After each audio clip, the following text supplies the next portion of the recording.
అమ్మవారు పూసింది బన్నీ. అంటే ఏంటి తాతయ్య? Chicken fox. ఓరి భగవంతుడా, ఇంటికి తిరిగి వెళదాం అనుకుంటే ఇప్పుడే ఇలా అవ్వాలా?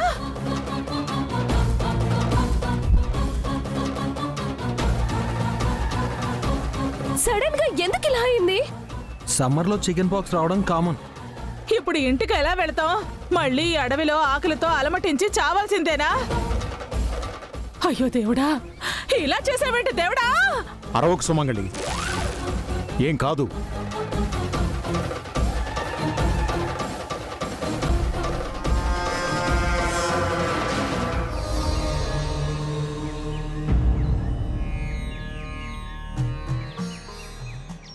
స్వామి. చెప్పు నాయనా.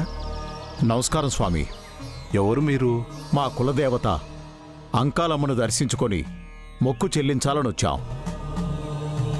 నిన్నట్నుంచి వెతుకుతుంటే ఆ గుడి కనిపించట్లేదు. మా పెద్దబ్బాయి కోడలు తప్పిపోయారు. ఇప్పుడు నా భార్యకు అమ్మవారు సోకింది.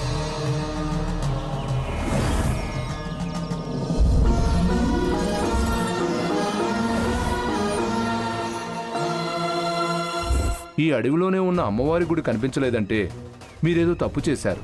అందుకే ఆ అమ్మ పరీక్ష పెడుతోంది.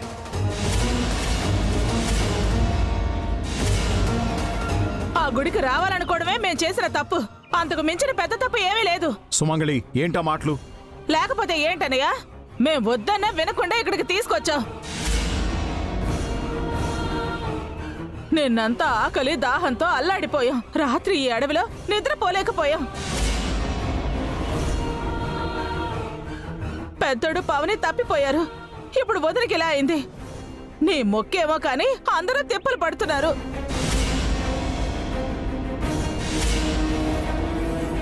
మనకి మంచి జరగాలని మావయ్య గారు మొక్కుకోవడం తప్పా పిన్ని? తప్పు కాకపోతే ఇలా ఎందుకు జరుగుతుంది? అమ్మవారు మీకు పరీక్ష పెట్టారు. మీలో ఎవరో అమ్మవారి పట్ల తప్పుగా ప్రవర్తించారు.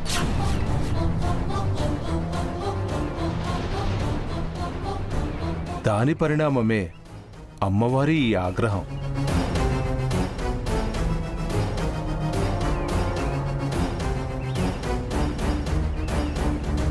గుడి కనిపించక పిల్లలు ఇబ్బంది పడుతున్నారని అమ్మవారిని దర్శించుకోకుండా వెనక్కి వెళ్ళిపోదామని నా భార్య అంది స్వామి. అందుకు నేను ఒప్పుకున్నాను. గుడికి బయలుదేరిన వారు అమ్మవారిని దర్శించుకోకుండా మొక్కు చెల్లించకుండా తిరిగి వెళ్ళడం మంచిది కాదు. ఇలాగే జరుగుతుంది.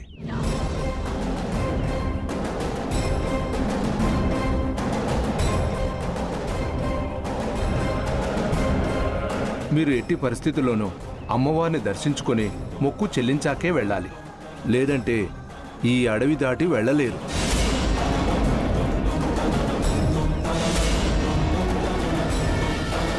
ఆ గుడి ఎక్కడుందో మీకు తెలుసా స్వామి? తెలుసు నాయనా, కానీ ఇది అమ్మవారి పరీక్ష కాబట్టి నేను చెప్పకూడదు. మీరే కనుక్కోవాలి.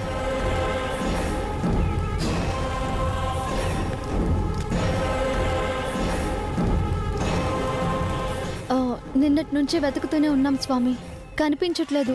మనసులో అమ్మవారిని దర్శించుకోవాలని బలంగా సంకల్పించుకోండమ్మా. ఆ అమ్మ తప్పకుండా దర్శనమిస్తుంది. ముందు ఆమెకు ఉపశమనం కలిగించేలా చేసి ఆ తర్వాత గుడిని వెతకండి. సుమంగళి, మీ వదిన్ని దగ్గరుండి చూసుకుంటావా? నాకు కంగారుగా ఉందనయ్య, నా వల్ల కాదు.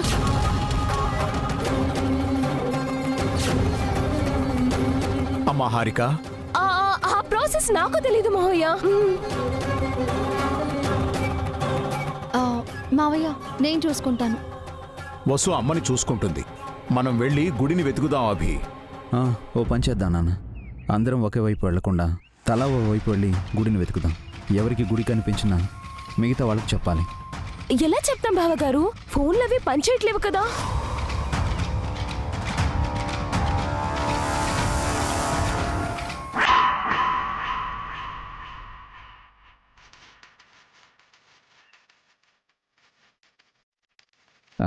స్వామి, మీ బ్యాగ్లో ఉన్నవి శంఖాలనే? అవును నాయనా. అవి మాకు ఇస్తారా? అక్కడ పంతులు గారికి ఇచ్చేస్తాం. అవి తీసుకోవచ్చా? సరే నాయనా, తీసుకోండి.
నాలుగు జట్లుగా విడిపోదాం.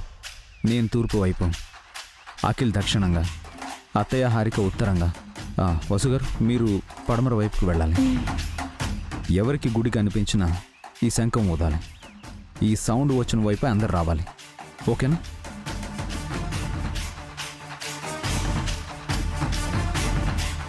మమ్మీతో పాటు నేను కూడా వెళ్తాను డాడీ. తాతయ్య అన్న కీర్తులు నానమ్మ దగ్గర ఉంటారు. ఓకే బన్నీ. మేమిద్దరం ఆడవాళ్ళం కదరా, ఈ అడవిలో ఎలా వెతికేది?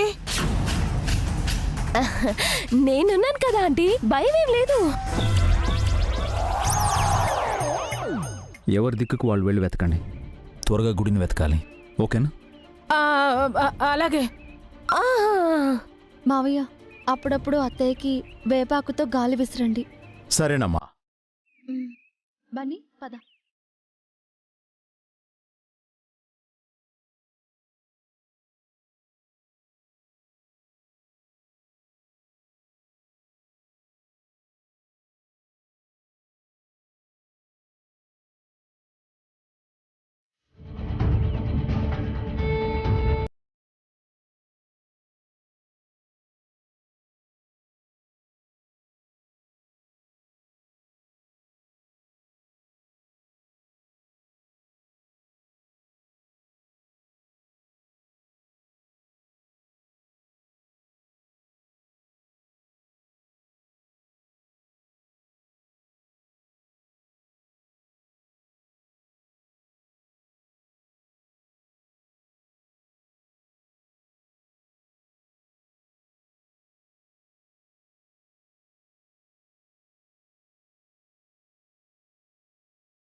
బలవంతంగా తీసుకొచ్చి అష్ట కష్టాలు పడుతున్నాను కదే.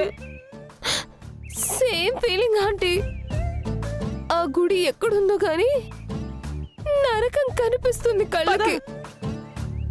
అమ్మా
ఒసే, అసలే భయపడుతున్నాను. పులిలో అరిచి చంపకే. నేనెప్పుడు అరిచాను ఆంటీ? ఇంకా మీరే అరిచారేమో అనుకున్నాను. ఆ? నేనా?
ఏంటండి నిన్నంతా వెతికాం. ఈరోజు తెల్లవారక ముందే లేచి వెతుకుతున్నాం. ఎంతకీ మావయ్య వాళ్ళు కనిపించలేదు. అదే అర్థం కావట్లేదు పావని. మనం తప్పిపోయామా లేక వాళ్ళు తప్పిపోయారా తెలియట్లేదు. అసలు ఈ అడవి అంతు పొంతు లేకుండా ఉంది. ఈరోజు కూడా చీకటి పడితే ఏం చేద్దామండి? నాకదే భయంగా ఉంది పావని. ఫోన్ చూస్తేనేమో సిగ్నల్ అందట్లేదు. ఆ అమ్మవారి మనల్ని కాపాడాలి. పదండి. సరే పద.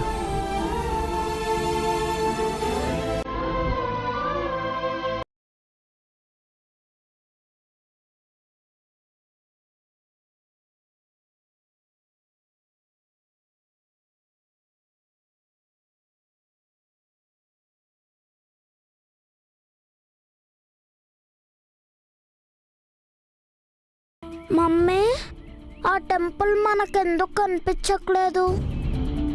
ఏది ఈజీగా దొరకదు బన్నీ, కష్టపడాలి. నానమ్మకెందుకు అలా అయింది మమ్మీ? మొక్కు చెల్లించకుండా వెనక్కి వెళ్ళిపోదామని అన్నందుక? అందుకేనా అమ్మవారి కోపం వచ్చిందా? అదేం లేదు బన్నీ. అమ్మవారు సోకడం అంటే ఆ అమ్మకి నాన్నమ్మపై ప్రేమ కలగడమని అర్థం. మా నానమ్మ పెయిన్ ఫీల్ అవుతున్నారు. ఆ పెయిన్ వచ్చింది నాన్నమ్మ హ్యాపీగా ఉండడానికే. త్వరగా టెంపుల్ కనిపిస్తే బాగుండు మమ్మీ. తప్పకుండా కనిపిస్తుంది బన్నీ. ఆశ వదలకుండా ప్రయత్నం చేయాలి, సరేనా? సరే మమ్మీ. పద.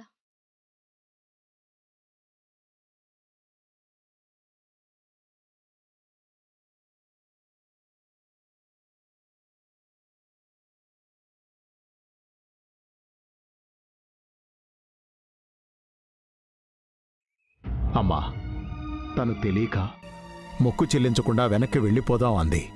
పిల్లలు బాధపడుతున్నారనే బాధ తప్ప నీ మొక్కు తీర్చకూడదన్న ఉద్దేశం తనకు లేదు.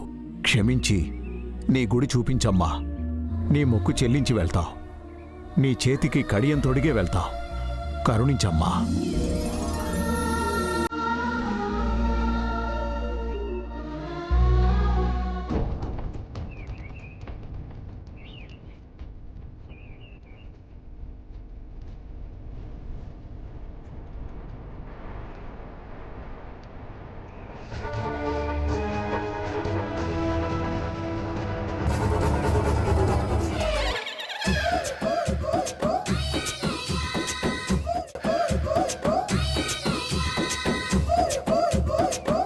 ఆంటీ, బాడీకి లీవ్స్ చుట్టుకోవాలన్న థాట్ మీకు ఎలా వచ్చింది? ఎప్పుడో ఎక్కడో విన్నానే, ఆకుల్ని ఒంటికి చుట్టుకుంటే పాములు దగ్గరికి రావట. ఓ, మరి పులులు? పులి వచ్చినప్పుడు కదలకుండా నిల్చున్నావనుకో, ఏ చెట్టో అనుకుని పులి మనల్ని ఏమీ చేయకుండా వెళ్ళిపోతుంది. Excellent aunty. మీరు సిటీలో ఉండవలసిన వారు కాదు, ఇలాంటి ఫారెస్ట్ లో ఉండాల్సిన వాళ్ళు. ఆ? తిట్టావా పొగిడావా? మీ తెలివికి ఫిదా అయిపోయాను ఆంటీ. అంటే నన్ను ఈ అడవికి అంకితం చేద్దాం అనుకుంటున్నావా? అదేం లేదాంటీ. ఈ ఆకులతో నడవటం ఎలా ఆంటీ? ఇంత కష్టపడి నడవటం ఎందుకే? హాయిగా ఇక్కడే పడుకుని రిలాక్స్ అవుదాం. ఇదిగో, ఎవరో ఒకరు శంఖం ఊతకపోరు, అప్పుడు ఆకులన్నీ తీసేసి మనం వెళ్ళిపోదాం. Super aunty. సేఫ్టీకి సేఫ్టీ, రెస్ట్కి రెస్ట్. కూర్చో కూర్చో.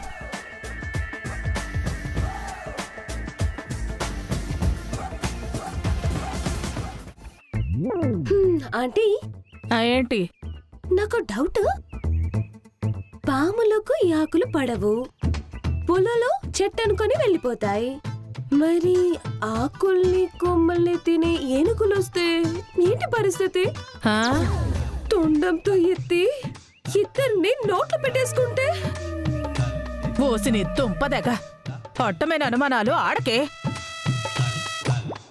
చచ్చేలోపు రెండో పెళ్లి చేసుకోవాలని ఆశపడుతున్నాను.